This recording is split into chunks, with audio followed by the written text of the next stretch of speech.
संजय गायकवाड यांना शिवसेना पक्षात किंमत नाही असं खोचक प्रत्युत्तर हे विधान परिषदेचे विरोधी पक्षनेते अंबादास दानवे यांनी दिलं।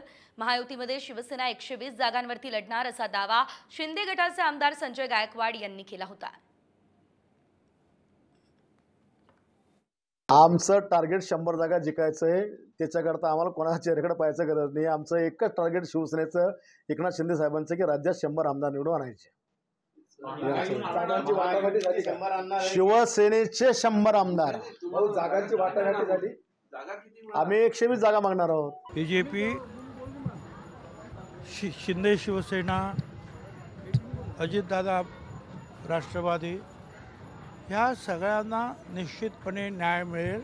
दिल्लीमध्ये सुद्धा जे नेते आहेत त्यांनी सुद्धा हेच आश्वासन जे आहे ह्या सर्व नेत्यांना दिलेलं आहे, कुणावरही अन्याय होणार नाही। आता हे बाकीचे जे आहेत कार्यकर्ते असतील, आमदार असतील, मंत्री असतील, ते आपापल्या परीने काही बोलत असतात, त्याबद्दल माझं काही म्हणणं नाही। संजय गायकवाड काही निर्णय घेणारा नाही, त्यामुळे संजय गायकवाड काय म्हणतात याला फार महत्त्व देऊ नये। 120 संजय गायकवाड 220 पण म्हणेल, 320 पण म्हणेल, 288 पैकी। तर मला नाही वाटत संजय गायकवाडच्या म्हणण्याला